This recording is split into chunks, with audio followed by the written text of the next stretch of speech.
মারাত্মক একটা জিনিস ফেসবুক, মানে এটা মানুষকে আর মানুষ রাখে নাই। যে ব্যক্তি ফেসবুকে আসক্ত তার সাথে কথাবার্তা বলা, লেনদেন, চলাফেরা খুব ডিফিকাল্ট। মানে কি বোঝেন আগে কথাটা? কেন ডিফিকাল্ট? কারণ সে এত বেশি আসক্ত এখানে যে পান থেকে চুন খসলে সে আপনাকে পাবলিকলি ধুয়ে রেখে দিবে। কিছু হইলে আপনাকে ফেসবুকে টেনে নিয়ে আসবে, ফেসবুকে সবাইকে বলবে উনি আমার সাথে এই কাজ করছে। আপনি বলারও টাইম পাবেন না যে আপনি নির্দোষ। তো খুব মুশকিল না এগুলা, আল্লাহ মাফ করুক আমাদেরকে। একটা নসিহত দিনী বন্ধুদের জন্য আমি একটা নসিহত করতে চাচ্ছি, একটা নসিহত। আমার এই একটা নসিহত একটু মন দিয়ে শুনুন প্রিয় দিনী বোন। রাসূলুল্লাহ সাল্লাল্লাহু আলাইহি ওয়াসাল্লাম আমাদের দিনী বোনদের জন্য জান্নাতে যাওয়ার একটা ফর্মুলা বলে দিয়েছেন। আমি কি বলবো সেটা? আচ্ছা, রাসূলুল্লাহ সাল্লাল্লাহু আলাইহি ওয়াসাল্লাম বলেছেন আমাদের দিনী বোনেরা, আমাদের মায়েরা, এই নারী জাতি মাত্র 4টা কাজ করলে জান্নাতের যে কোনো দরজা দিয়ে ইচ্ছা প্রবেশ করতে পারবে। খুশি হন নাই? কয়টা কাজ? মাত্র 4টা। এক, যদি আমাদের দিনী বোনেরা 5 ওয়াক্ত নামাজটা ওয়াক্ত মতো পড়ে, আল্লাহ পাক তৌফিক দান করুন, বলি আমিন। 2 নাম্বার, যদি তারা রমাদান মাসের রোজাটাকে ঠিক মতো আদায় করতে পারে।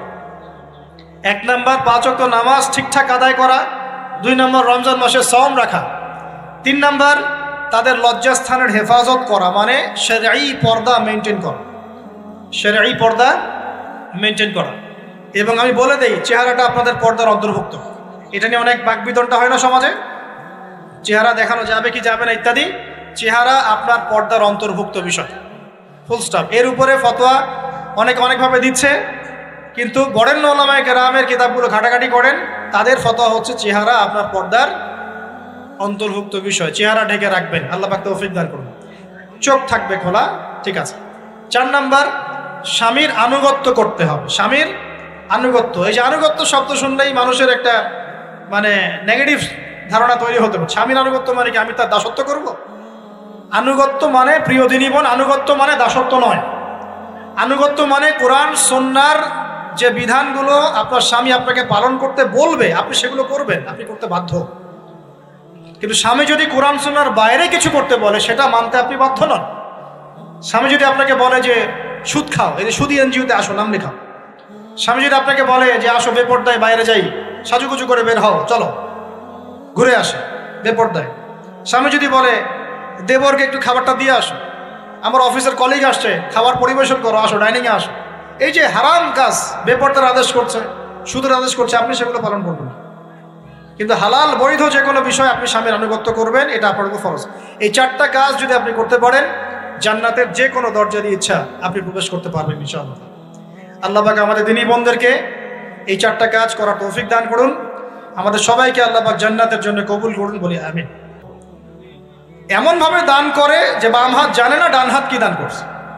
5 নাম্বার, এমন ব্যক্তি যে এইটা যুবক, এটাও যুবক, যাকে কোনো সুন্দরী নারী আহ্বান করছে জিনার জন্য, সুন্দরী উচ্চ বংশের নারী, যে আসো আমার সাথে জেনা করো। ওই যে ইউসুফ আলাইহিস সালামের মতো, মনে আছে? ইউসুফ আলাইহিস সালামের ঘটনা মনে আছে? আচ্ছা, কিন্তু সেই যুবক বলে, সেই ব্যক্তি বলে ইন্নী আখাফুল্লাহ, আমি আল্লাহকে ভয় করি, আমি তোমার সাথে খারাপ কাজ করতে পারবো। এরকম ছেলে এবং এরকম মেয়ে এখন সমাজে খুঁজে পাওয়া যায়? হাতে গোনা, হাতে গোনা। আপনি অনলাইন ঘাটাঘাটি করেন, গুগল করেন, ক্রস চেক করেন, দেখবেন বাংলাদেশের 25 বছরের কম বয়সী ছেলে আর মেয়েদের জেনার হার কত আপনি বের করে দেন। 25 বছরের কম যে যুব সমাজ আমাদের সামনে আছে, তাদের মধ্যে কত % যুবক এখন পর্যন্ত ফিজিক্যাল সম্পর্ক করেনি কারোর সাথে, আপনি খুঁজে বের করতে পারেন। শুধু ছেলেদের ক্ষেত্রে এটা নয়, মেয়েদের ক্ষেত্রেও আছে। এই যে অনার্স লাইফ পার করার আগেই বহু মেয়ে সতীত্ব নষ্ট করে ফেলছে, বহু ছেলে সতীত্ব নষ্ট করে ফেলছে। কথাগুলো কি রাগ করছেন? আমি আপনাদের ভাই এবং আমি আপনাদেরকে মহব্বত করি। আমরা জেনার পথে যাব না, আমরা হালাল সম্পর্ক থাকবো ইনশাআল্লাহ। যখন আপনি জেনায় চলে যাবেন, আপনার কলব থেকে আল্লাহ নূর নষ্ট হয়ে যাবে। এটা এমন একটা পাপ যেটা করার পর মানুষ আল্লাহর সামনে মাথা তুলে দাঁড়াতে পারে না, লজ্জায় চোখ নেমে যায়, ইবাদতে স্বাদ পায় না।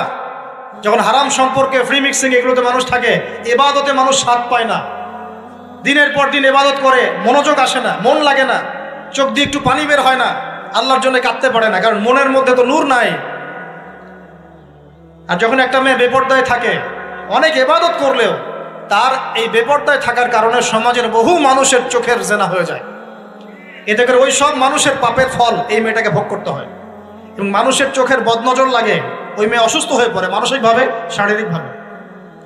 আমি আমাদের যুবক ভাই এবং যুবতীদের বোনদেরকে রিকোয়েস্ট করব, আল্লাহর ওয়াস্তে চরিত্রটাকে পবিত্র রাখার চেষ্টা করুন। আল্লাহ পাক তৌফিক দান করুন। এই যুবককে আল্লাহ পাক আরশের ছায়া দিবেন, যে একটা মেয়েকে পেয়েও আল্লাহর ভয় তাকে ভোগ করে নাই। আল্লাহ পাক এরকম যুবক ঘরে ঘরে তৈরি করুন না। তাহলে কি করবেন ভাই? হালাল উপার্জনের ব্যবস্থা করবেন, ব্যাস সরাসরি বিয়ে করে ফেলবেন। পরিবারকে বোঝানোর চেষ্টা করবেন, না বুঝলে আন্দোলন শুরু করবেন যে আমি জেনা করতে চাই না, আমি বিয়ে করতে চাই, বিয়ে আমার দেওয়ানি লাগবো, এইরকম। ব্যাস তারপর দেখবেন বাপ মা কেমন করে বিয়ে না দেয়। আল্লাহ সাহায্য করবে ইনশাআল্লাহ। আল্লাহ আমাদের যুবক ভাইদেরকে চরিত্র হেফাজত করার স্বার্থে বিয়েকে সহজ করে দিন। আমি আবার কাউরে নিয়ে পালায় যায় না, ওই কাজ করতে যায় না কিন্তু আবার, ঠিক আছে? কারণ এভাবে কোর্টে গিয়েও যদি একটা মেয়ে বিয়ে করে, এই বিয়ের জায়েজ না জায়েজ নিয়ে অনেক কথা আছে। অতএব এইসব ঝুঁকির মধ্যে যাবেন না, বাসায় বোঝানোর চেষ্টা করবেন।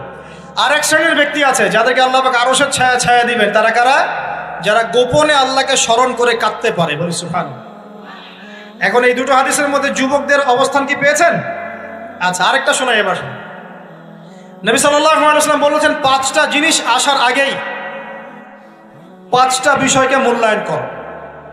1, তোমার বার্ধক্য আসার আগেই তোমার যৌবনকে মূল্যায়ন করো। যৌবনের গুরুত্ব পেলেন তো এবার? তোমার মৌত আসার আগেই তোমার জীবনকে মূল্যায়ন করো। অসচ্ছলতা আসার আগেই সচ্ছলতাকে মূল্যায়ন করো। অসুস্থতা আসার আগেই সুস্থতাকে মূল্যায়ন করো। এবং এই যে কথাটা বললাম যে তোমার বার্ধক্য আসার আগেই যৌবনকালটাকে মূল্যায়ন করো। এই হাদিসগুলোর মধ্যে আমরা সংক্ষিপ্ত পরিসরে যৌবনকালের গুরুত্ব পাচ্ছি কিনা ভাই? এখন এই যৌবনকালটা আমাদের কাটানো উচিত আল্লাহ পাকের ইবাদতের মধ্য দিয়ে। এই যৌবনকালটা আমাদের কাটানো উচিত কয়েকটা বিষয়ের মধ্য দিয়ে। তার মধ্যে আমি 10টা পয়েন্ট আপনাকে বলবো। কয়টা ভাই? 10টা। 1, এই যৌবনকালে সবার আগে আমাদের কর্তব্য হচ্ছে দ্বীনের ইলম অর্জন করা। কি করা ভাই? দ্বীনের ইলম অর্জন বলতে আমি কি বোঝাচ্ছি? দ্বীনি ইলম অর্জন বলতে আপনাকে আমি বোঝাচ্ছি যে কমপক্ষে কোরআনটুকু তেলাওয়াত করতে শিখুন, হাদিসগুলো পড়তে শিখুন, ইসলামী বইপত্র পড়াশোনা করুন, পাশাপাশি জেনারেল সাবজেক্টগুলো পড়াশোনা করুন। এদিকে আপনি এগিয়ে যান, এদিকেও এগিয়ে যান, দুই দিকে আগাতে থাকেন। এর পাশাপাশি বরেণ্য ওলামায়ে কেরামদের সোহবতে থাকার চেষ্টা করেন। যারা রিনাউন্ড এবং বরেণ্য ওলামায়ে কেরাম, তাদের সোহবতে থাকার চেষ্টা করেন। ইলম অর্জনের অনেক ধাপ আছে। শুরু করেন কোরআন তেলাওয়াত দিয়ে, তারপরে আস্তে আস্তে হাদিসে যান, কোরআনের তাফসিরে যান, ইতিহাস পড়েন, ইসলামের ইতিহাস পড়েন, ইসলামিক অর্থনীতি পড়েন, রাসূলের জীবনী সিরাত পড়ে দেখেন, ইসলামিক ফিখের বইগুলো পড়ে দেখেন। আস্তে আস্তে গ্র্যাজুয়ালি আপনি সামনে যান। এই সিলেবাসটা আপনি কোত্থেকে পাবেন? এই সিলেবাসটা দেখবেন প্রত্যেক জেলায় জেলায় বরেণ্য কওমি ওলামায়ে কেরাম আছেন না, তাদের সাথে পরামর্শ করবেন, আপনাকে সুন্দর সিলেবাস করে দেবে ইনশাআল্লাহ।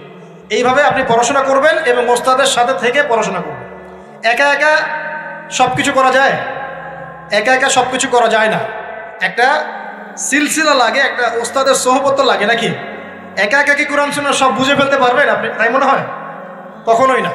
অতএব বরেণ্য আলেমদের সোহবতও লাগবে, আবার আপনার চেষ্টাও লাগবে। আল্লাহ পাক তৌফিক দান করুন। এই যৌবনকালের প্রথম কাজ কি ভাই?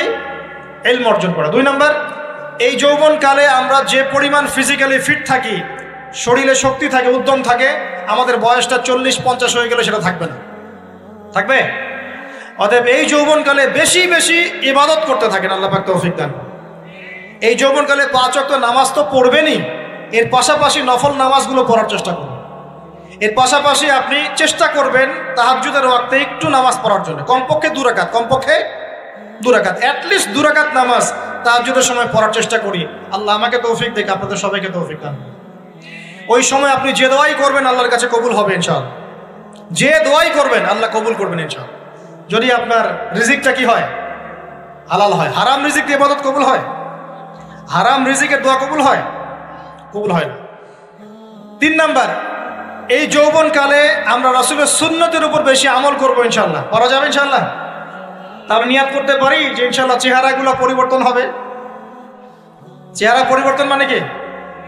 হ্যাঁ, রাখা যাবে না? এখনো গজায় নাই।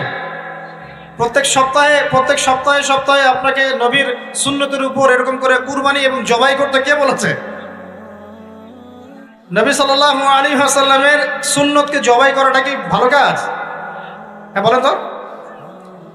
আমরা তো এমন অনেক নাপিত ভাইদেরকে চিনি যারা এই ধরনের বক্তব্যগুলো শুনে আলহামদুলিল্লাহ জীবন পরিবর্তন করেছেন। তার দোকানে লিখে দিয়েছেন এখানে চুল কাটা হয়, দাড়ি শেভ করা হয় না। খুশি হন নাই? মুসলিমদের কথা বলছি, অমুসলিমদেরকে নিয়ে আমাদের চিন্তা নাই তো? চিন্তা আছে। একটা কথা মনে রাখবেন, একটু কথাটা মনের কান দিয়ে শোনেন। দাড়ি হচ্ছে একমাত্র ভিজিবল সুন্নত। দাড়ি হচ্ছে একমাত্র ভিজিবল সুন্নত। ভিজিবল মানে কি? যা দেখা যায়। দাড়ি একমাত্র ভিজিবল সুন্নত, দৃশ্যমান সুন্নত, যেটা নিয়ে আপনি আমি কবরে যাবো ইনশাআল্লাহ। আর কোন সাইন দেখে বোঝার বুদ্ধি নাই এই ব্যক্তি কত বড় মুসলিম, কত বড় সুন্নতের পাবন ছিল। খালি কপালের সেজদার দাগ আর চেহারার দাড়ি বাকি থাকবে। কথা বুঝতে পারছেন ভাই? নিয়াত করা যায় একটু দাড়ি ছেড়ে দিব, নাকি দাড়ি রাখলে চাকরি পাবেন না? দাড়ি রাখলে মেয়ে দিবে না নাকি? তো যে মেয়ে দাড়ি রাখলে বিয়ে করতে চায় না তাকে বিয়ে করারও দরকার নাই। আর দাড়ি রাখলে যে চাকরি আপনাকে ছাড়তে হয় ওই চাকরিও করার দরকার নেই।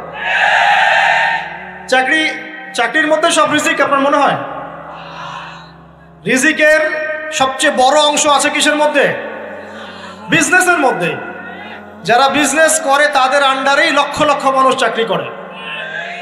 বাংলাদেশে যে ইকোনমিক সিস্টেম, এই ইকোনমিক সিস্টেমের মূলে কারা জানেন? ব্যবসায়ীরা। কারা? বড় বড় ব্যবসায়ীরা। এমন অনেক ব্যবসায়ী আছেন যাদের একজনের জাকাতের টাকা দিয়ে একটা গ্রামের মানুষকে খাওয়ানো যায়। বিশ্বাস করছেন না? ইকোনমিক তো আমার সাবজেক্ট, আমরা পড়েছি এগুলো, পড়াশোনা করেন দেখেন।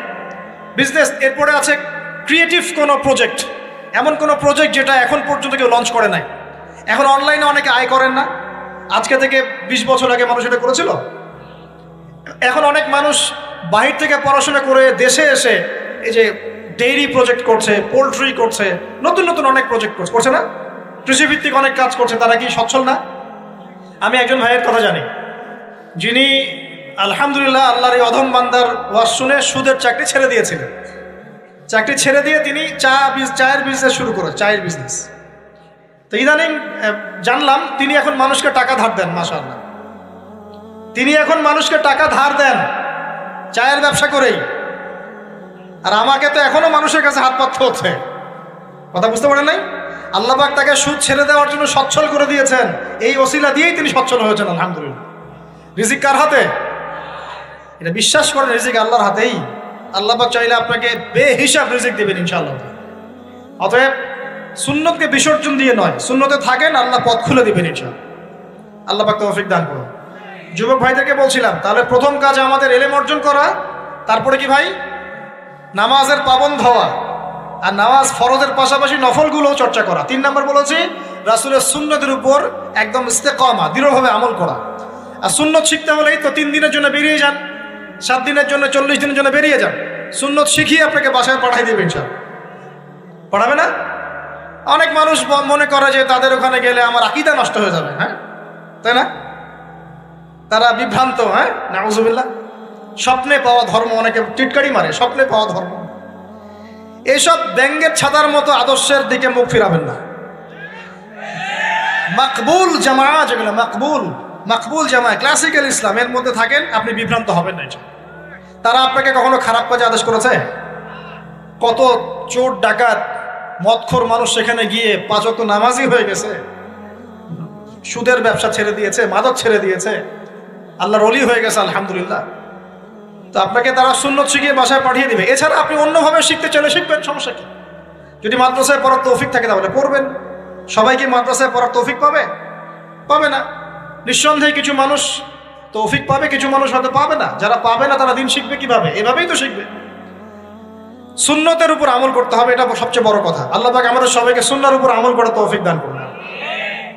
4 নম্বর ভাই, যৌবনকালে আমরা আমাদের সময়গুলোকে মূল্যায়ন করবো ইনশাআল্লাহ। কথা বুঝতে পারছি ভাই? সময় মূল্যায়ন কেমন? আপনার দিন রাতের একটা রুটিন থাকবে, এলোমেলো লাইফ লিড করবেন না। এই যে আমরা, আল্লাহ মাফ করুক, আমরা এখন 3টায় 2টায় 4টায় ঘুমাই, 12টা 1টা 2টায় উঠি, নাউজুবিল্লাহ। এতে করে কি আমাদের রুটিন লাইফটা ঠিক আছে? আমাদের খাওয়ার ঠিক নাই, আমাদের ঘুমের ঠিক নাই, আমাদের মানে খাবারের যে অভ্যাস, খাদ্যাভ্যাসে ঠিক নাই। আমরা একটু খেলাধুলা আগে করতাম, সেটাও এখন করি না। সারাদিন ফোন নিয়ে বসে থাকি, আর এই যে ইউটিউব ফেসবুকে বসে থাকি। গোল হয়ে বসে লুডো খেলে, গোল হয়ে কি করে? লুডো খেলে, অনলাইনে গেমস খেলে, অনলাইনে পাবজি খেলে, ফ্রি ফায়ার খেলে। আগে তো তাও ছেলে পেলে একটু ফুটবল খেলতো, ক্রিকেট খেলতো, আমরাও তো খেলেছি। ওই সময় তাও আলহামদুলিল্লাহ আমাদের ফিজিক্যাল ফিটনেস অনেক ভালো ছিল। এখন ওগুলো বাদ দিয়ে যে মানুষ পর্নোগ্রাফি দেখছে, লুডো খেলছে, পাবজি খেলছে, ফ্রি ফায়ার খেলছে, সারাদিন অনলাইনে বসে অথর্বর মধ্যে বসে আছে, এটা কি ভালো হচ্ছে?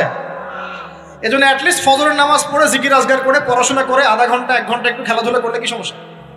একটু ফুটবল খেলেন, দৌড়াদৌড়ি করেন, জগিং করেন, একটু ব্যায়াম করেন।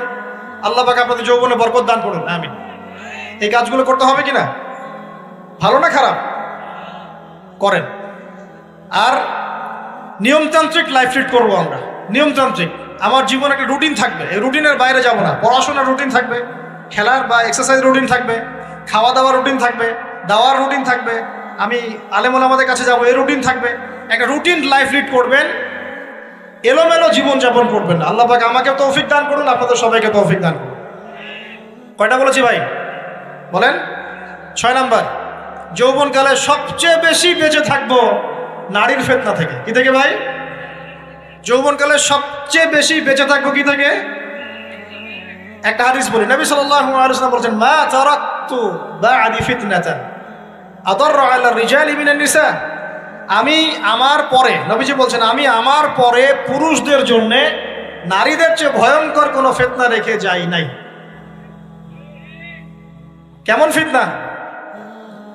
আপনি একটু অনেস্টলি বলেন তো দেখি, যে আমরা যারা পর্নোগ্রাফিতে টুকটাক আসক্ত বা এ ধরনের অনলাইনে বা অফলাইনে এ ধরনের হারাম সম্পর্কের সাথে আছি, মন থেকে কি আপনি ফিল করেন যে আল্লাহ আপনার সাথে আছেন? বলেন তো দেখি, অনেস্টলি বলেন। আপনি যখন নামাজ পড়ে বাসায় ফিরে যান, ফিরে যেতে যেতে যদি আপনার চোখে খারাপ কিছু পড়ে, আপনার মনের নূরটা নষ্ট হয়, আপনি বুঝতে পারেন না? বুঝতে পারেন না? যখন আপনি এরকম হারাম কোনো সম্পর্কে আছেন, নাউজুবিল্লাহ, আপনার মনটা যে শক্ত হয়ে গেছে, আপনি বুঝতে পারেন না? আল্লাহর ওয়াস্তে নারী জাতির ফিতনা থেকে সর্বোচ্চ দূরত্ব অবলম্বন করবেন। আল্লাহ পাক তৌফিক দান করুন। কি করব তাহলে আমরা? ওই যে বলেছি, হালাল সম্পর্ক করতে পারলে হালাল, যদি করতে না পারি সবর করবেন। কি করবেন? সবর করবেন, ভালো কাজে ব্যস্ত থাকবেন, বেশি বেশি রোজা রাখবেন। কি করবেন? বেশি বেশি রোজা রাখবেন। সোমবারে রোজা রাখবেন, বৃহস্পতিবারে রোজা রাখবেন। এভাবে আপনি আপনার জীবনটা গুছিয়ে নেন, আল্লাহ পাক প্রবৃত্তিকে নিয়ন্ত্রণ করার ক্ষমতা দিবেন ইনশাআল্লাহ। এরপরেও যদি ভুল হয়ে যায়, হতে পারে এই যুগটা ফিতনার যুগ, চরম ফিতনার যুগ। যদি কোনো ভুল হয়ে যায়, খবরদার আপনি হতাশ হবেন না। ভুল হয়ে গেলে কখনো হতাশ হবেন না। হতাশা শয়তানের পক্ষ থেকে আসে, কখনো হতাশ হবেন না। দেন ওযু করে জায়নামাজে দাঁড়িয়ে 2 রাকাত নামাজ পড়ে আল্লাহকে বলবেন, আল্লাহ আমার ভুল হয়ে গেছে, আমাকে মাফ করে দাও। পারা যাবে ইনশাআল্লাহ। জীবনে কখনো হতাশ হবেন না। জীবনে যাই হয়ে যাক না কেন, কখনো হতাশ হবেন না। মনে রাখবেন, আল্লাহ আপনার রব, আল্লাহ আপনার সাথে আছেন ইনশাআল্লাহ। অতএব নারীর ফিতনা থেকে নিজেকে বাঁচিয়ে রাখার চেষ্টা করুন, আল্লাহ পাক তৌফিক এনায়েত করুন। 7 নাম্বারটা হচ্ছে, এই সমাজ আপনাকে যেভাবে শেখায়, কিভাবে শেখায়? এই যে স্কুল, কলেজ, ইউনিভার্সিটি, চাকরি, বিয়ে, সন্তান প্রতিপালন, আর তারপর ইন্না লিল্লাহি ওয়া ইন্না ইলাইহি রাজিউন, এই তো শেখায় নাকি? সবসময় মনে রাখবেন যে আল্লাহ রাব্বুল আলামিনের পরিকল্পনাই আপনার উপরে সবচেয়ে বেশি অগ্রাধিকার যোগ্য, সমাজের পরিকল্পনা নয়। পরিবার আপনাকে চাপ দিচ্ছে, চাকরি পাস না, পড়াশোনা করিস না, হ্যাঁ পড়াশোনায় কেন তুই 80 নম্বর পাইলি না, কেন চান্স পেলি না, কবে চাকরি পাবি, কবে আমাদেরকে দেখবি, খাওয়াবি, পড়াবি, এই যে চাপগুলো চারপাশ থেকে আসে কিনা? অনেক যুবক দেখা যায় মাদকাসক্ত হয়, অনেকে দেখা যায় আত্মহত্যা করছে ইদানিং, করছে কিনা ভাই? এই শব্দটা থেকে আমি এই পয়েন্টটা আজকে লিখেছিলাম যে ভুলেও আল্লাহর প্রতি বিশ্বাস এবং তাওয়াক্কুল হারাবেন না। সমাজ যেভাবে শেখায়, সমাজ চারপাশে যে চাপ আপনাকে দিচ্ছে, এই চাপে নিজে গা ভাসিয়ে দিবেন না। আপনি আল্লাহর কাছে দোয়া করবেন, আল্লাহর কাছে পথ চেয়ে নেবেন এবং আল্লাহর প্রতি তাওয়াক্কুল ভরসা করবেন, কখনো আত্মহত্যার পথ বেছে নেবেন। কি হয়েছে? 80 নাম্বার পান নাই তো কি হয়েছে? আপনি চেষ্টা করেছেন কিন্তু চান্স পান নাই তো কি হয়েছে? চেষ্টা তো করেছেন আপনি চেষ্টা করেছেন ইউনিভার্সিটিতে চান্সের জন্য, আপনি চান্স পাই নাই, চেষ্টা করেছেন আপনি, বাস চেষ্টা করেছেন, পাই নাই, তাকদিরে ছিল পাই নাই, বাস। আমি আমার চেষ্টা করেছি। কখনোই আত্মহত্যার পথ বেছে নেবেন না। আর আমরা পিতা মাতাদেরকে রিকোয়েস্ট করব, কোনো অবস্থাতেই সন্তানকে এত বেশি চাপ দিবেন না যে সন্তানটার এই কোমরটাই ভেঙে চলবে। এই সমস্যাগুলো দিন দিন বাড়ছে সমাজের মধ্যে। কেন এত চাপ দিচ্ছেন? তার প্রতিভা কোথায় খুঁজে বের করুন। তাকে জোর করে কেন টেনে লম্বা করার চেষ্টা করছেন? আমাদের সমাজে বাচ্চা হয়ে গেলেই তার পিঠে একটা সিল মেরে দেয়, হয় ডাক্তার না হলে ইঞ্জিনিয়ার। কেন? এর বাইরে কোনো প্রফেশন নাই। আমার সন্তানকে হয় ঢাকা বিশ্ববিদ্যালয়ে চান্স পেতে হবে, না হলে বুয়েটে, না হলে এখানে। এর বাইরে আর কোথাও পড়ারই জায়গা নাই। আর এখানে পড়লেই আমার সে ছেলে বা আমার মেয়ে একদম সবচেয়ে বড় জ্ঞানী হবে, অন্য কোনোভাবে হবে না, এটা গ্যারান্টি দেওয়া আছে? যারা সভ্যতা বিনির্মাণ করেছেন তারা কয়জন বড় বড় ডিগ্রি সার্টিফিকেট পেয়েছেন খুঁজে বের করে দেখেন, খুঁজে বের করে। আমরা ফিলোসফির মধ্যে যে ফিলোসফারদের হিস্ট্রি পড়েছিলাম তাদের মধ্যে বেশিরভাগই দেখা যায় স্কুলেও যায় নাই, কলেজেও যায়। আছে না? এমন আছে। আমি বলছি না আপনারা যাবেন না, আমি বলছি জ্ঞানের মানদণ্ড এটাই নয় যে আমার সার্টিফিকেট অর্জিত হয়েছে। সার্টিফিকেটটাই জ্ঞানের মানদণ্ড নয় তো। হ্যাঁ, প্রতিযোগিতার একটা জগৎ আছে, আমাকে সে জগৎ উতরাতে হবে। আপনি চেষ্টা করবেন, যদি না হয় তাকদীরে ছিল, হয় নাই, বাস হয়। আমাকে আল্লাহ পাঠিয়েছেন তার ইবাদত করার জন্য, এখানে আত্মহত্যা করার জন্য আল্লাহ আমাকে পাঠান নাই। আমার জীবন যদি দিতেই হয় তাহলে আল্লাহর জন্য দিব ইনশাআল্লাহ। ঠিক আছে কথা? ব্যাস, দুনিয়ার জন্য নয়। আল্লাহ পাক বোঝার তৌফিক দান করুন। কটা বললাম? 7টা না 8টা? 7টা। 8 নাম্বারটা ইম্পর্টেন্ট এবং এটা আপনাদের জন্য মজাদার। সেটা হলো 8 নাম্বারটা বেশি ইম্পর্টেন্ট। এটা হচ্ছে দিনের পথে চলার ক্ষেত্রে আপনি অনেক রকম মতবাদ পাবেন সামনে। কেউ বলবে আমারটা সঠিক, কেউ বলবে না ওরটা নয়, আমারটা সঠিক, কেউ বলবে না আমার দলটা সঠিক, কেউ বলবে না ওর সংগঠন সঠিক। এগুলো আপনার কান ভারী করে ফেলবে একদম। তখন মনে হবে যে আগেই ভালো ছিলাম রে ভাই, নামাজ পড়তাম না। এখন নামাজ পড়া শুরু করে দেখলাম যে আরে হাতটা বাঁধবো কোথায়, এটাই তো ফিক্স করতে পারতেছি না। এখন আমার কিছু তো অভিজ্ঞতা আছে ভাই, নাকি ভাই?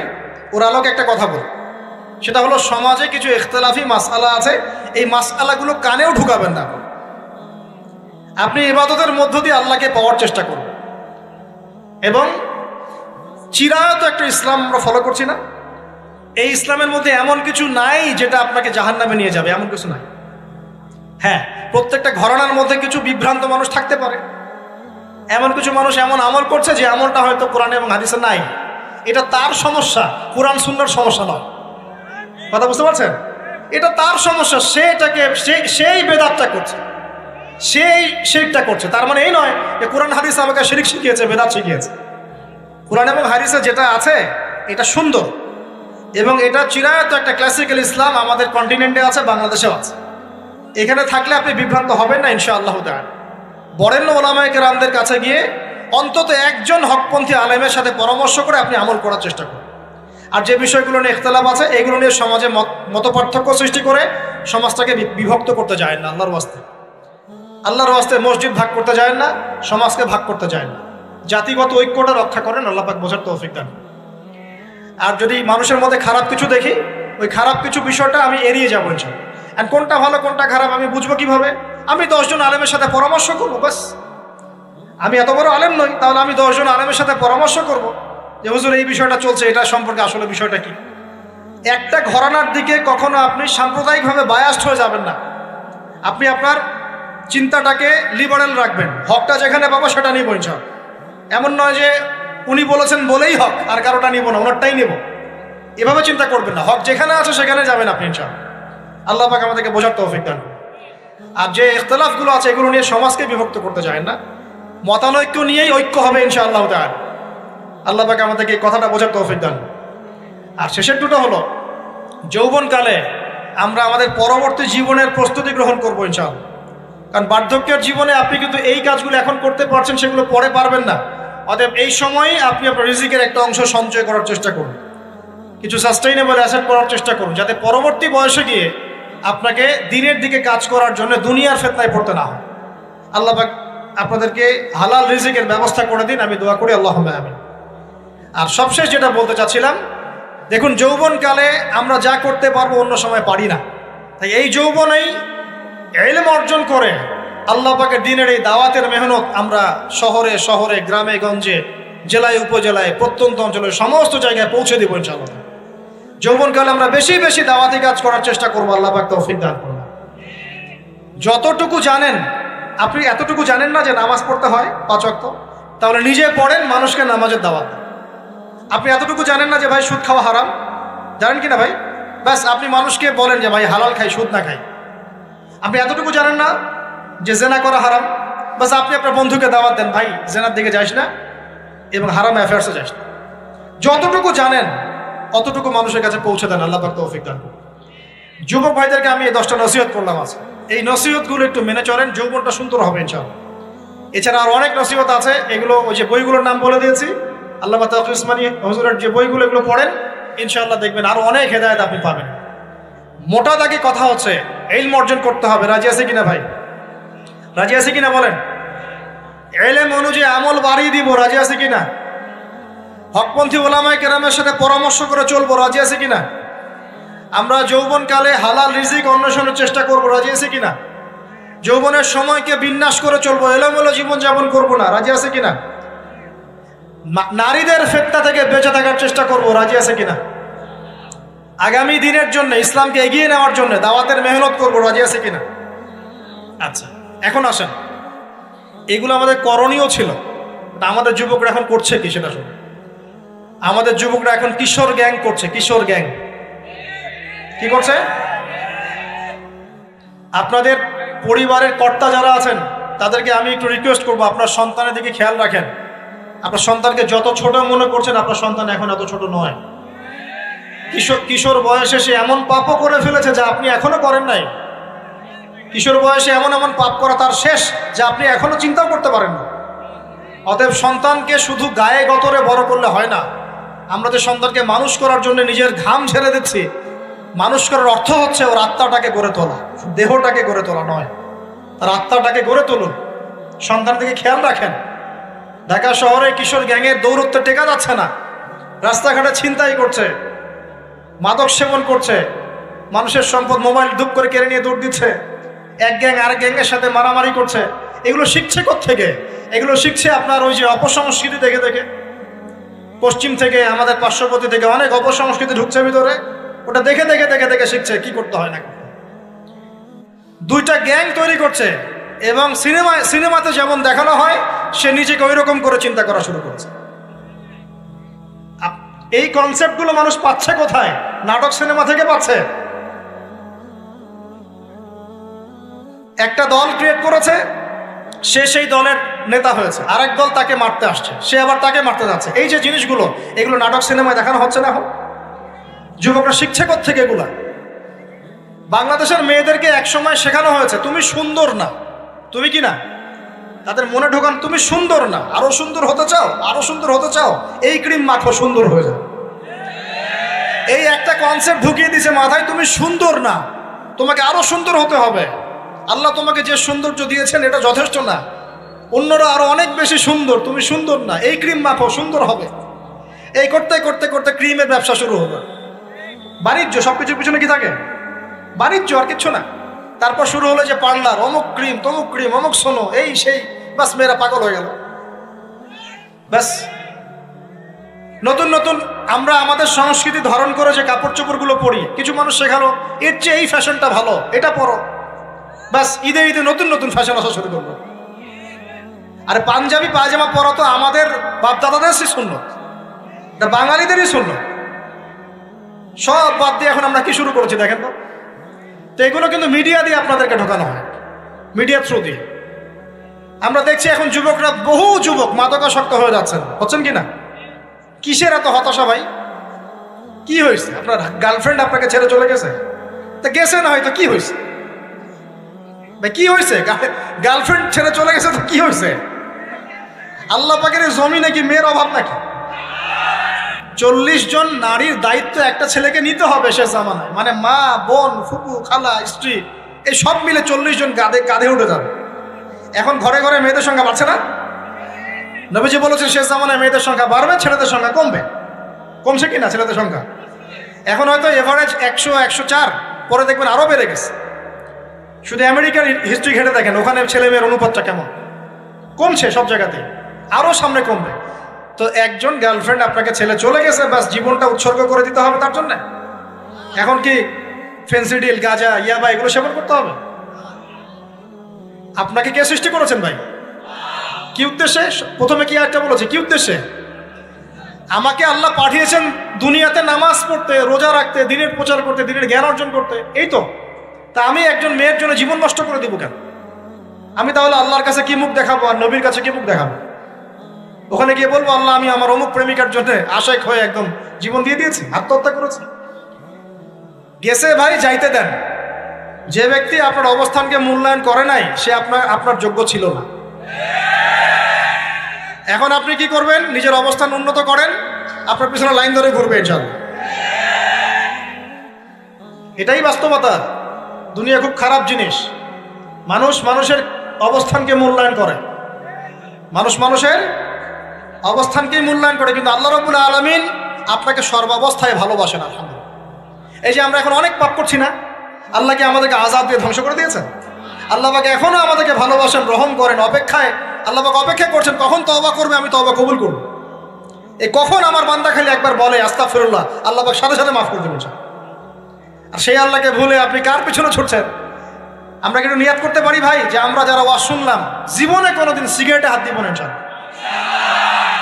রাজি আছি ভাই? অন্য বড় বড় জিনিস তো বহুত দূরের কথা। আচ্ছা, অনেকে রাজি হয় নাই কেন? আপনারা কি অলরেডি আসক্ত?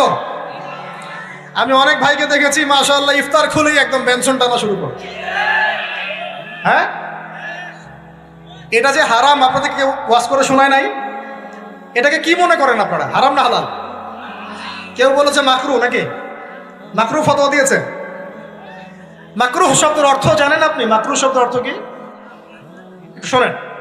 সূরা বনী ইসরাইল খুলবেন। কোন সূরা? সূরা বনী ইসরাইল। আল্লাহ পাক বলছেন আমি বনু ইসরাইলকে এই কাজগুলো করতে নিষেধ করেছি। কোন কোন কাজ? জেনা করো না, জেনার ধার কাছে যেও না, এতিমের মাল আত্মসাৎ করো না, শিরিক করো না ইত্যাদি। যারা আলেম আছেন তারা আমার কথা বুঝবেন। এই কাজগুলোর পরে আল্লাহ পাক বলছেন যে এই প্রত্যেকটা কাজ আল্লাহর কাছে মাকরুহ, অপছন্দের। কিসের? অপছন্দ।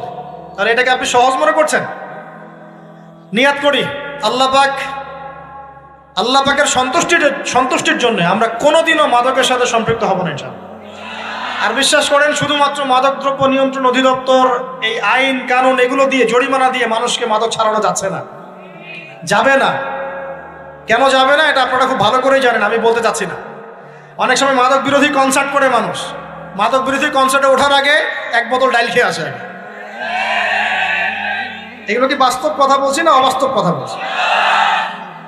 আমাদের যুবক ভাইরা কোশ্চিন কালেও মাদকের ধার কাছে যাবেন না ইনশাআল্লাহ। একটা হাদিস খালি মনে রাখেন, একটা, এই হাদিসটা মনে রাখেন। নবী সাল্লাল্লাহু আলাইহি ওয়াসাল্লাম বলেছেন কেউ যদি মাদকদ্রব্য সেবন করে তার 40 দিনের নামাজ কবুল হবে না। সিগারেট একটা খেয়েছি, 40 দিন নামাজ নাই। এরপর যদি সে তওবা করে আল্লাহ মাফ করে দিবে। আবার যদি মাদক খায় আবার 40 দিন কবুল হবে। যদি আবার তওবা করে আল্লাহ মাফ করে দিবে। আবারও যদি খায় আবারও 40 দিন কবুল হবে না। আবারও তওবা করলে আল্লাহ আবার মাফ করে দিবে। চতুর্থবার সে যদি মাদক খায়, আল্লাহ রসুল সাল্লাল্লাহু আলাইহি ওয়াসাল্লাম বলছেন আল্লাহ পাক কিয়ামতের মাঠে তাকে তিনাতুল খাবাল পান করাবেন। কি পান করাবেন? তিনাতুল খাবাল। সাহাবীরা বললেন ইয়া রাসূলুল্লাহ এটা কি? তিনাতুল খাবাল কি? নবী সাল্লাল্লাহু আলাইহি ওয়াসাল্লাম বলছেন এটা হচ্ছে জাহান্নামীদেরকে আযাব দেওয়ার পর তাদের রক্ত মাংসের যে পুঁজ বের হবে, এই যে ড্রিঙ্কস, জাহান্নামের হার্ড ড্রিঙ্কস, এই ড্রিঙ্কসের নাম হলো তিনাতুল খাবাল। আল্লাহ পাক আমাদের সবাইকে মাদক থেকে বাঁচিয়ে রাখুন। হতাশা মাদক দিয়ে দূর হয় না। হতাশা দূর হবে বলে দিব 3টা জিনিস, মাত্র 3টা। কয়টা ভাই? 1, 5 ওয়াক্ত নামাজ। এক কি? নামাজে আপনি ওযু করে সিজদা দেন, ইনশাআল্লাহ আপনার মনে প্রশান্তি না আসলে আমাকে এসে বলেন যে আসে না। চোখের পানি, মনের আবেগ যা আছে আপনার ভিতরে, কষ্ট, দুঃখ, যন্ত্রণা সব আল্লাহকে ঢেলে দিবেন ইনশাআল্লাহ। নিজের আবেগ ধরে রাখবেন এখানে, আপনি আল্লাহর জন্য ঢেলে দিবেন। মানুষকে আবেগ দেখা কি লাভ? মানুষ আপনার চোখের পানির মর্ম বুঝবে? মানুষ কি মানুষের চোখের পানির মর্ম বোঝে? আপনার পিতা যদি মারা যায়, আমার কাছে এসে দোয়া চান কান্নাকাটি করে, আমি দোয়া করতে পারবো, কিন্তু আমি কিন্তু আপনার ফিলিংসটা বুঝতে পারবো না। আপনার অনুভূতি কে বুঝতে পারবেন? আল্লাহ পাক আপনার ঘাড়ের রগের চেয়েও কাছে আছে। সুবহান সুবহান, আল্লাহ পাক ঘাড়ের রগের চেয়ে কাছে আছে। গতকালকে বাংলাদেশের একজন বরেণ্য আলেমের সাথে একটা কনফারেন্সে ছিলাম। উনি বলছিলেন যে এক ব্যক্তি, এটা শোনেন, এক ব্যক্তি খুব তার শখ যে তিনি সাহাবীদের মতো নামাজ পড়া শিখবেন। কথা বুঝতে পারছেন? সাহাবীদের মতো নামাজ শিখবেন। তো একজন বরেণ্য আলেমের কাছে এসেছেন, এসে বলছেন যে আমাকে সাহাবীদের মতো নামাজ শিখিয়ে দেন। তখন সেই আলেম আরেকজন আলেমের সন্ধান দিয়েছেন, যা তুমি তার কাছে যাও, তিনি শেখাবেন। তো সেই ব্যক্তি একটু অবাক হয়েছেন, কারণ যাকে প্রশ্ন করেছিলেন তিনি অনেক বড় মুহাদ্দিস, আর যার কাছে পাঠানো হচ্ছে তিনি অত বড় মুহাদ্দিস নন, কিন্তু আবেদ, আমল করেন। তাকে গিয়ে বলছেন উনি আমাকে পাঠিয়েছেন সাহাবীওয়ালা নামাজ শিখিয়ে দেন। তখন তিনি বলছেন ঠিক আছে, সুন্দর করে ওযু করে আসো, সুন্দর করে ওযু করে আসো। ওযু করার সময় খালি খেয়াল রাখবা যে আমি ওযু করছি শুধু আল্লাহর সন্তুষ্টির জন্য। কি খেয়াল রাখবেন? ওযু করছি শুধু আল্লাহকে রাজি খুশি করার জন্য ওযু করছে, আর কোনো উদ্দেশ্য নাই আমার। ওযু করতে যাচ্ছে, তিনি আবার বলছেন দাঁড়াও, শুধু আল্লাহকে রাজি খুশি করার জন্য ওযু করো। আবার শুরু করছেন, আবার বলছেন শোনো, শুধু আল্লাহকে রাজি খুশি করার জন্য ওযু করো। এভাবে বলতেই আছেন। নামাজে দাঁড়িয়েছেন, দাঁড়ানোর আগে বলছেন শোনো, শুধু আল্লাহকে রাজি খুশি করার জন্য নামাজ পড়ো। বলতেই আছেন, বলতেই আছেন। এক পর্যায়ে সে ব্যক্তি নামাজ শুরু করলো, নামাজে মনোযোগ এদিক ওদিকে যায়, আর তার মাথায় এটা আসে, এই শুধু আল্লাহকে রাজি খুশি করার জন্য আমাকে নামাজ পড়তে হবে, শুধু আল্লাহকে রাজি খুশি করার জন্য নামাজ পড়তে হবে। এই চিন্তা তার মনের মধ্যে ঘুরপাক খাচ্ছে, ঘুরপাক খাচ্ছে। এভাবে নামাজটা সে শেষ করেছে। শেষ করে চিন্তা করছে যে নামাজ তো পুরোপুরি মনোযোগ দিতে পারলাম না। বারবার মাথার মধ্যে এরকম চিন্তা আসছে, আল্লাহ আমাকে তুমি মাফ করে দাও, নামাজটা আমার মনে হলো না ঠিক মতো। তখন সে ফিরে এসে তার সে ওস্তাদকে বলছেন আমার তো নামাজ এরকম এরকম করে পড়লাম, কিন্তু শেষমেশ মনে হলো যে নামাজটা হয়তো কবুল হয় নাই, আল্লাহর কাছে খুব মাফ চাইলাম, আল্লাহ আমাকে মাফ করে দাও, নামাজটা মনে হলো না। তখন সেই যে প্রথম ব্যক্তি যিনি পাঠিয়েছেন তিনি বলছেন এটাই হলো সাহাবীওয়ালা নামাজ। তারা আল্লাহকে রাজি খুশি করার জন্য নামাজ পড়তেন, নামাজ শেষ করে আল্লাহর কাছে ইস্তেগফার করতেন, আল্লাহ কিছুই হলো না, কিছুই হলো। আমার কথা কি বুঝতে পারছেন? অতএব আল্লাহকে রাজি খুশি করার জন্য আপনি আপনার আবেগ, আপনার ইবাদত সব ঢেলে দিবেন, অন্য কারো কাছে কিছু পাওয়ার আশা করুন। অতএব নামাজ আপনার মাদকের দিকে যাওয়া লাগবে না, নামাজই আপনার হতাশা দূর করে দেবে ইনশাআল্লাহ। 2 নাম্বার আমল হচ্ছে কোরআন তেলাওয়াত। যে ব্যক্তি কোরআন তেলাওয়াত করতে পারে নিয়মিত, তার মনের মধ্যে এই হতাশা, এই ভীরুতা, এই কাপুরুষতা কিচ্ছু আসবে না ইনশাআল্লাহ। আমি গ্যারান্টি দিচ্ছি আপনাকে, হতাশা আসবেই না আপনার মনে যদি আপনি কোরআন বুঝতে পারেন। কোরআনের একটা আয়াত নিয়ে কোনো সময় দেখা যায় 2-3 ঘন্টা সময় পার হয়ে যাচ্ছে, আয়াতটা ছেড়ে সামনে যেতে পারছি না। কোরআনের ভিতরে ঢুকলে আপনি দুনিয়ায় ভুলে যাবেন কি হচ্ছে আশপাশে। আমি এমন অনেক আলেমকে দেখেছি যে একটা বই, পাতলা একটা বই, আরবি বই নিয়ে পড়া শুরু করেছেন, যে ফজরের পরে জোহরের ওয়াক্ত হয়ে যাচ্ছে, বইটাই শেষ করতে পারেননি। বুঝতে পারবেন? যখন আপনি ইলমের ভিতরে ঢুকে যাবেন, কোরআনের ভিতরে, হাদিসের ভিতরে, আপনার দুনিয়ার খেয়ালই নাই। একজন আলেম তিনি এক রাত্রে একটা বই লিখেছিলেন, চটি বই, এক রাত্রের মধ্যে। বলা হচ্ছে তার সম্পর্কে বলা হচ্ছে যে রাতের খাবার তাকে দেয়া হয়েছে যে আপনি এটা খেয়ে নেন। তো সে খাবারটা পাশেই আছে, খাবারটা খাবো, এটা লিখে খাবারটা খাবো, এরকম তার চিন্তা ছিল। ফজর হয়ে গেছে, বই লিখাও শেষ, খাবার এই অবস্থায় পড়ে আছে, ডুবে গেছেন ভিতরে, খাওয়ার মাথায় তার খেয়াল নাই। এরকম হয়। একজন মনীষী, বিখ্যাত মনীষী, রিয়াদুস সালেহীন কিতাবের রাইটার, সংকলক আল্লামা নববী রাহিমাহুল্লাহ, এরকম সারা রাত চলে গেছে, পাশে 2টা খেজুর, ওই 2টা খেজুর খাওয়ারই সময় পান, হাদিস নিয়ে গবেষণা করতে করতে করতে করতে রাত পার হয়ে গেছে। আমি বলতে চাচ্ছি, যখন ইলমের ভিতরে, কোরআন হাদিসের ভিতরে ঢুকে যাবেন, আপনার দুনিয়ার খেয়াল আপনার চলে যাবে ইনশাআল্লাহ। এই টেনশন, হতাশা, এই সেই বাদ, তখনই আল্লাহ পাক আপনাকে তার পক্ষ থেকে রহমত দিবেন, বরকত দিবেন, আল্লাহ আপনার দুনিয়ার কাজগুলো করে দিবেন ইনশাআল্লাহ। তখন দেখবেন কেউ আপনার দুনিয়ার ওই কাজটা করে দিয়েছে, কেউ ওই কাজটা করে দিয়েছে, কেউ বাসায় খাবার পাঠিয়ে দিয়েছে, আল্লাহ পাকই এগুলো করাই দিবেন ইনশাআল্লাহ। তো প্রিয় ভাইরা, মাদকে যাব না আল্লাহর কাছে আসবো? 2 নাম্বার কোরআন তেলাওয়াত, 3 নাম্বার আল্লাহর জিকির। 3 নাম্বার কি ভাই? আল্লাহর জিকির। চলতে ফিরতে সব সময় মুখ চলতে থাকবে, মুখ না চললেও মনে মনে মন তাজা থাকবে, মনে মনে জিকির হতে থাকবে। মনে মনে জিকির করতে পারেন? মুখ নড়বে না, কিন্তু মনে মনে আপনার একটা জিকির হতে থাকবে, সুবহানাল্লাহ বা আলহামদুলিল্লাহ, লা ইলাহা ইল্লাল্লাহ, আল্লাহু আকবার। পারা যাবে? পারে। মানুষের মন কখনো চুপ করে থাকে না, কিন্তু মানুষের মন অলওয়েজ কিছু না কিছু চিন্তা করতেই থাকে, করতে থাকে না, যতক্ষণ না ঘুমায় মানুষ। তো প্রিয় ভাইরা, বেশি বেশি জিকির করবো, সুবহানাল্লাহ, আলহামদুলিল্লাহ, লা ইলাহা ইল্লাল্লাহ, আল্লাহু আকবার, লা হাওলা ওয়ালা কুওয়াতা ইল্লা বিল্লাহ, এগুলো চলতে থাকবে। আল্লাহ পাক তৌফিক দান করুন। আমরা আমাদের সমাজে যুবকদেরকে এরকম টিকটকে দেখছি, অনলাইনে আসক্ত দেখছি, জেনায় আসক্ত দেখছি, পর্নোগ্রাফিতে আসক্ত দেখছি। আমরা দেখছি আমাদের যুব সমাজকে মাদকে আসক্ত, কিশোর গ্যাংয়ে আসক্ত। এইগুলো কি আমাদের কাম্য ছিল ভাই? আমাদের কাম্য ছিল? এই অবস্থায় কি যুব সমাজ আল্লাহ পাকের দিনের পতাকা হাতে নিয়ে আল্লাহর জমিনে দিন কায়েম করতে পারবে কিনা, একটু আমাকে উত্তর দেন দেখি। এখন এই অবস্থায় পারবে? অতএব অবস্থার উন্নতি করতে হবে কিনা? উন্নতির জন্য রাজি আছি কিনা ইনশাআল্লাহ? আমরা চাই কি আল্লাহ পাকের দিনটা আল্লাহর জমিনে প্রতিষ্ঠা লাভ করুক, আল্লাহর দিন সবার ঘরে ঘরে পৌঁছে যাক, আল্লাহ পাকের দিনের যে সৌন্দর্য সবাই সেটাই, এই সৌরভটা সবাই পাক। আমরা চাই কিনা?